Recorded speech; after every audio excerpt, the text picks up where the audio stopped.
Bueno, buenos días para todos. Me presento. Mi nombre es Duan Torrado García. Soy microbiólogo industrial y ambiental, egresado de la Universidad de Antioquia y me desempeño actualmente en el laboratorio AuxLab como líder de investigación, desarrollo e innovación. El día de hoy vamos a dar esta capacitación en conjunto para nuestro cliente RTD, enfocándonos en el concepto de ETAs bajo control. Trataremos de entender cómo prevenir las enfermedades desde la línea de producción para que en el día a día tengamos más herramientas para poder combatir este tipo de eventos. Contarles rápidamente sobre AuxLab. Somos un laboratorio acreditado internacionalmente que ofrece servicios analíticos a terceros. Somos muy fuertes en la parte de control calidad de alimentos, pero también tenemos presencia en otras industrias como farmacéutica, la industria de cosméticos, estudios de suelos, análisis de cannabis medicinal o estudios de biodegradabilidad. Contamos con más de 50 métodos acreditados y estamos acreditados ante la ONAC y reconocidos ante la ILAC internacionalmente. Listo, parte del propósito es entregar valor a la ciencia y a la industria con servicios analíticos. Parte de esos servicios son estas jornadas de capacitaciones que esperamos sean provechosas para ustedes y les aporten a su crecimiento personal y profesional. Ahora, entrando en materia, el día de hoy vamos a hablar sobre la importancia que tienen las enfermedades transmitidas por alimentos. Vamos a ver cuáles son los tipos de ETAs que hay en la industria de alimentos, cuáles son aquellos brotes que se han asociado a algunos eventos puntuales y también cómo desde la producción podemos evitar, digamos, esa incidencia de estos patógenos con buenas prácticas como tal de producción. También hablaremos un poco sobre algunos riesgos microbiológicos que se tienen desde la línea de producción para finalmente cerrar con la conclusión y cierre. Listo, ahora, para entender qué son las enfermedades transmitidas por alimentos, tenemos que irnos al concepto. Según la definición, dice que es el síndrome originado por la ingesta de agentes etiológicos. Y acá agentes etiológicos no hace referencia únicamente a los microorganismos, sino que también hace referencia a los productos que estos, valga la redundancia, producen, como son el caso de las toxinas. Al estar estos o sus productos en cantidades suficientes, pueden generar efectos adversos de la salud a nivel individual o a nivel colectivo. Cuando eso se materializa, hablamos de una ETA. Ahora, ¿por qué son importantes? Según la Organización Mundial de la Salud, en el año mueren cerca de 420.000 personas por consumir alimentos contaminados con ETAs. De estas, muchos de los eventos que se dan son en países del primer mundo, como Estados Unidos, ya que hago esa, digamos, referencia, porque ustedes saben que los países del primer mundo son mucho más avanzados en temas de tecnología, de cómo atender ese tipo de situaciones, e igual siguen, digamos, saliéndoseles de control. En el caso pues puntual, el año 2024 se encontró en una cadena de McDonald's cerca de 50 contaminaciones y una muerte, y Listeria se asoció a otra marca con 9 muertes y 57 hospitalizados. Acá de manera general podemos ver que las ETAs no solo se, digamos que se materializan en ciertas regiones del mundo, sino que tienen la capacidad de estar dispersas a lo largo pues de todo, o pues, de todo el planeta, por así decirlo. Ahora, ¿qué pasa en Colombia? En Colombia pues es aún más crítico por el tema de que no tenemos suficientes camas UCI. Lo vivimos cuando pasamos la pandemia del COVID, que fue pues una de las situaciones alarmantes en el país. Como dato puntual se tiene que en 10 años, en el periodo de 10 años, entre el 2011 y 2021, se lograron detectar cerca de 9.000 brotes de ETAs y se afectaron más de 110.000 personas, lo cual digamos que puede subestimarse porque ustedes saben que muchas veces las personas incluso omiten ir al médico pues porque tratan de alguna manera sobrellevar estas enfermedades con cosas más naturales, ¿cierto? Ahora, ¿cómo ocurre una ETA? Y acá voy a ser claro. Para que una ETA se materialice, es importante que entendamos que no basta con que el agente etiológico, es decir, el microorganismo o los productos que ellos producen, esté presente en el alimento. Para ello, deben considerarse además otras condiciones. Por un lado, que el alimento debe estar en condiciones ideales, es decir, en temperatura, en humedad, en tiempo de cocción, para permitir que el microorganismo no solo esté presente, sino que se desarrolle o produzca pues la toxina. El agente etiológico además debe estar presente en cantidad suficiente para causar infección en la intoxicación.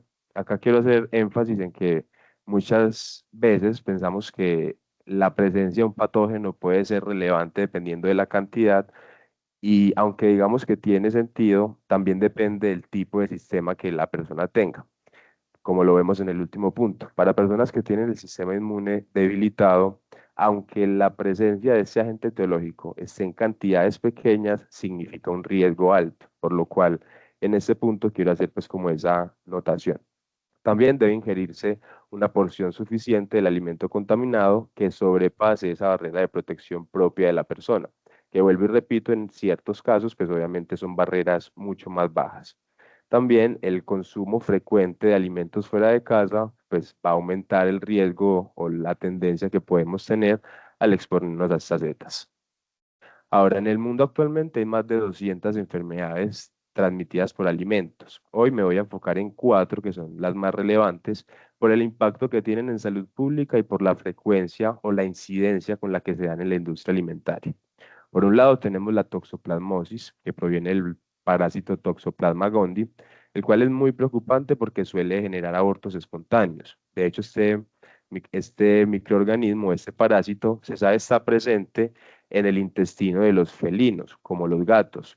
Por ende, cuando en la materia fecal se encuentra, por ejemplo, este microorganismo, de hecho hay algo curioso, y es que este microorganismo produce unos compuestos aromáticos o volátiles que atraen a los ratones y los ratones una vez se sienten atraídos y huelen la materia fecal donde está este parásito, pues digamos que al olerlo, ¿cierto? Estas esporas, digamos que se introducen al ratón y lo curioso es que una vez está dentro del ratón, digamos que el principal efecto es colonizar la amígdala que evita el miedo que tienen hacia los gatos. Entonces, no sé si han visto que en algunos casos hay unos ratones que casi que van y buscan a los gatos o le pierden pues el miedo, van y los enfrentan, pues básicamente es porque están, digamos, influenciados bajo el efecto de este parásito, que lo que necesita es que una vez el gato lo muerda, lo consuma o juegue con él, pues este parásito pueda volver a ingresar al intestino de ese animal y poder repetir su ciclo. De hecho, acá tengo pues una noticia que también es importante porque normalmente siempre se asocia este problema de la toxoplasmosis con las heces de los gatos, pero también hay muchas otras fuentes como son las carnes mal cocinadas, sobre todo carnes de res o carnes de cerdo, también pues digamos que es importante que lo tengamos en cuenta como para que no solo lo asociemos al evento puntual de los gatos. Acá les voy a mostrar, si se puede, este videito en el que más o menos se resume pues lo que les acaba de mostrar.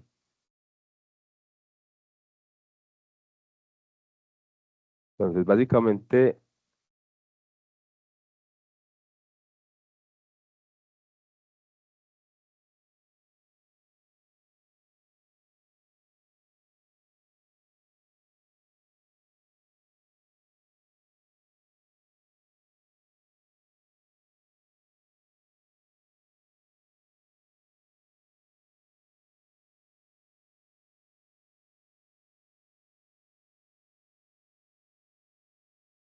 perfecto. Entonces, como podemos ver, digamos que la microbiología tiene muchas formas de propagarse, ¿cierto? Y acá también es otro de los aspectos que vamos a ver más adelante. Otra ETA importante es la que se relaciona con salmonela, como es la salmonenosis. Esta se asocia mucho al consumo de huevos en mal estado, de aves de corral, pero pues digamos que también puede estar en muchos otros productos, sobre todo en productos que crecen en el agro, como las especias, como muchas plantas. Acá digamos que una de las cosas que es importante mencionar de estos microorganismos es que estas estructuras que les estoy señalando con el cursor, aunque obviamente son dibujos, pues digamos que en realidad existen y se llaman flagelos, que lo que hacen es permitir que los microorganismos, en este caso salmonella, se puedan mover. Al tener esa movilidad, se puede desplazar por el torrente sanguíneo y este tipo de microorganismo tiene preferencia por colonizar el cerebro y el corazón, por lo cual digamos que de ahí se explica cuál es como la importancia o la incidencia que tienen en la industria de alimentos. Acá, por ejemplo, podemos ver que la compañía Ferrero se le, digamos, escapó de su control de rutina un brote de salmonela y se asociaron en más de 6 países de la Unión Europea, lo cual pues obviamente deja en evidencia que son cosas que pueden pasar e imagínense la importancia, o digamos, el efecto que tienen este tipo de productos cuando los principales consumidores son los niños. Y si recordamos el concepto de ETA, no todas las personas tienen el mismo sistema inmune, por ende los niños son mucho más susceptibles a sufrir consecuencias graves con este tipo de eventos. El tercer, digamos, patógeno, la tercera ETA que quiero mencionar es el botulismo, la cual es una enfermedad muy grave y potencialmente mortal. Este caso, básicamente el microorganismo lo que hace es, de alguna manera, colonizar o los músculos o los órganos que están encargados de las actividades físicas o de la respiración. De esta manera, una vez colonizan, por ejemplo, la tráquea, digamos que logra que se cierre y la persona muere por asfixia. Digamos que normalmente las toxinas, que en este caso son los agentes etiológicos que ellos producen, que se conocen como toxinas botulínicas, tienen el efecto de volver rígido el músculo, ¿cierto? O de generar pues como ese efecto de rigidez. De hecho, no sé si lo sabían, pero por ejemplo el Botox, ustedes lo conocen, es un compuesto que se utiliza precisamente para hacer que las partes del cuerpo que están relajadas pues se puedan tensionar. Entonces digamos que el Botox se produce a partir de este microorganismo, que obviamente es una toxina que se diluye, se trata y se puede aplicar pues con este fin. Acá podemos ver que el botulismo se asocia mucho también al consumo de carnes en mal estado. En este caso, pues en Argentina, como se conocen localmente, pues los chacinados. Finalmente les quiero hablar de la listeriosis y acá voy a hacer mucho énfasis debido a que listeria es uno de los microorganismos que tiene mayor tasa de mortalidad, principalmente por dos factores. Por un lado, porque tiene la capacidad de desarrollarse perfectamente en condiciones de refrigeración. No sé si lo sabían, pero normalmente los microorganismos, cuando están expuestos a ciertos factores como la humedad, la temperatura, digamos que eso controla o reduce en gran manera la tasa con que se reproducen. Dicho de otra forma, supongamos que una bacteria duplica su población cada 20 minutos. Si esa bacteria está presente en un alimento que está en el ambiente, pues se va a crecer cada 20 minutos, va a aumentar o a duplicar digamos, su concentración. Pero si este mismo producto está en la nevera, pues ya la bacteria no se va a reproducir cada 20 minutos, sino cada 20 horas, lo cual obviamente es un factor importante porque si recordamos, una de las consideraciones que hay que tener para las setas es que la cantidad de este patógeno debe ser considerable para afectar la salud de las personas. En el caso de listeria, específicamente, también es muy preocupante porque suele generar abortos espontáneos en mujeres embarazadas, lo cual pues obviamente aumenta mucho el riesgo de este tipo de patógenos. Acá podemos ver en Estados Unidos, se encontró que un brote de listeria asociado a unos batidos dejó al menos 11 muertos. De hecho, acá me voy a devolver a la primera presentación para que veamos si ustedes comparan las tasas de mortalidad, por ejemplo, estas noticias, dice que de 49 casos hubo una muerte y acá de 57 hospitalizados hubo, perdón, lo cual quiere decir o explica que la tasa de mortalidad de listeria es mucho más alta, ¿cierto? Listo, ahora. Digamos que si bien los patógenos pueden estar presentes en muchas industrias alimentarias, hay dos premisas que quiero que revisemos en esta presentación. Por un lado, que prevenir es mucho más fácil y económico que corregir un brote de ETA. Acá tenemos, por ejemplo, al gigante Tiger Brands en África, el cual en el año 2017 dejó cerca de 948 casos probados y más de 180 muertos en al menos tres de las líneas de productos que comercializaban. Entonces, imagínense todos los problemas legales, económicos, regulatorios a los que se expone una empresa o una compañía cuando se le escapa de su control de calidad, por ejemplo, una contaminación con listeria. Digamos que acá la premisa más importante es que siempre que tengamos acciones correctivas o preventivas, perdón, es mucho más fácil evitar que los daños o las consecuencias sean mayores. Otra premisa que quiero revisar es que Listeria no viene volando, ya que hago referencia con esto. Listeria monocytogenes no tiene la capacidad como tal de esporular, por lo que normalmente no puede estar presente en el ambiente. Al no estar presente en el ambiente quiere decir que cuando entra a nuestras instalaciones lo hace en la planta de los pies, en las ruedas de los equipos, en las cajas que introducimos. Entonces, por eso muchas veces dentro de los procesos hay ciertas medidas que se tienen que cumplir.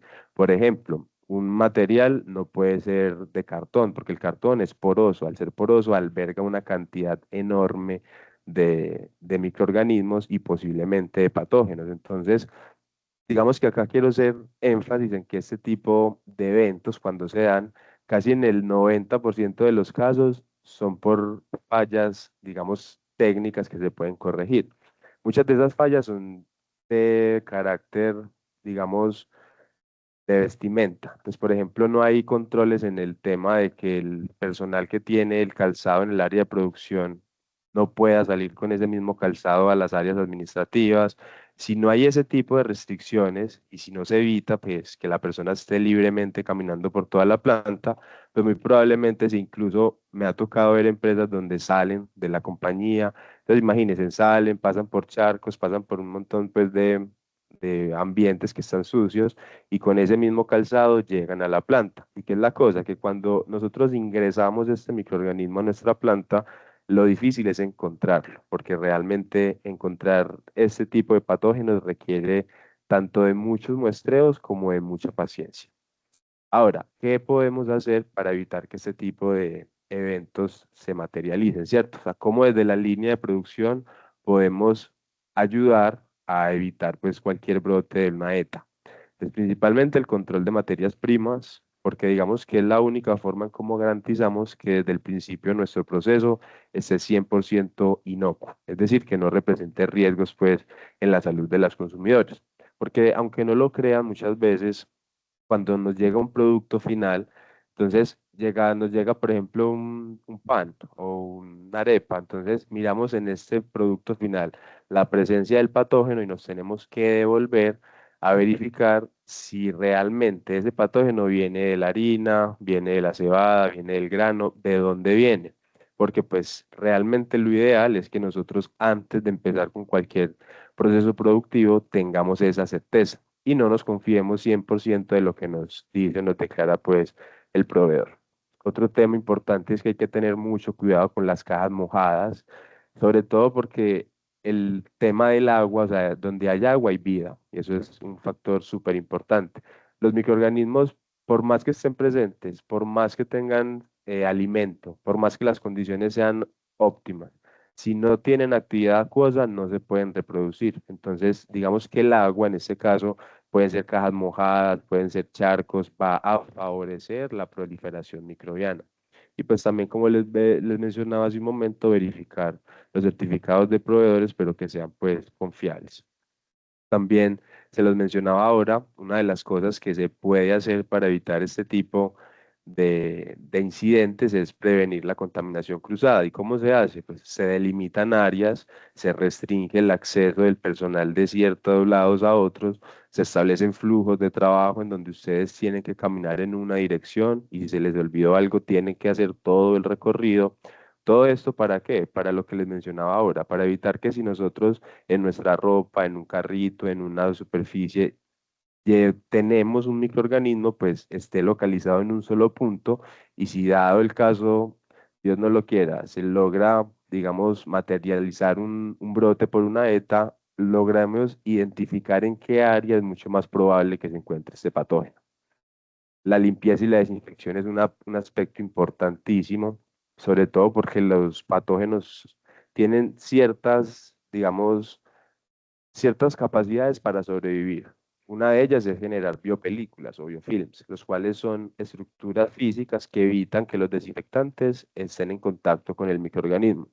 Entonces, la limpieza y la desinfección atacan cosas diferentes. Y para que tengamos una idea, solo un biofilm puede contener hasta 100 millones de bacterias por centímetro cuadrado. Entonces, imagínense 100 millones de Listeria monocitógenes en un centímetro cuadrado de una superficie donde se procesan alimentos. Acá es donde tenemos que ser supremamente cuidadosos. Ahora, ¿por qué son diferentes la limpieza y la desinfección? Pues básicamente atacan cosas distintas, ¿cierto? En el caso de la limpieza, elimina la suciedad visible, la grasa, los restos de alimentos y pues obviamente la desinfección va a atacar aquella suciedad, por así decirlo, que no es perceptible, como es el caso de la contaminación microbiana. Ahora, ¿qué podemos hacer para evitar que este tipo de eventos se materialicen? Pues primero, identificar dónde se esconden, ¿cierto? Entonces, digamos que si bien todos los procesos son distintos, tienen naturalezas propias, no es lo mismo una empresa de carnes a una empresa de lácteos, cada proceso tiene su carga asociada, pues digamos que sí hay factores generales en donde los microorganismos suelen ser de alguna manera similares, ¿cierto? Por ejemplo, dentro de los focos de contaminación recurrentes están las juntas de los equipos y el piso. De hecho, por eso en producción ya no se acepta el piso que es con juntas, pues porque precisamente estas juntas son de difícil limpieza y por ende, pues pueden albergar fácilmente los microorganismos. ¿Qué otro tipo de, digamos, de superficies es muy probable que tengan biopelículas? El tema de cualquier superficie metálica que tenga grietas. Y las grietas, si por ejemplo es una cuchara, un cuchillo que cayó, tiene una pequeña fisura, si ustedes logran identificar eso, es mejor que lo boten. O sea, realmente cuando uno entiende a lo que se expone, por ejemplo, utilizando un cuchillo que tiene una fisurita, si ese cuchillo corta una carne, si ese cuchillo corta un pan, un producto que es propio de nosotros, pues realmente entenderíamos que lo ideal es descartar cualquier superficie metálica que tenga cualquier tipo de grietas.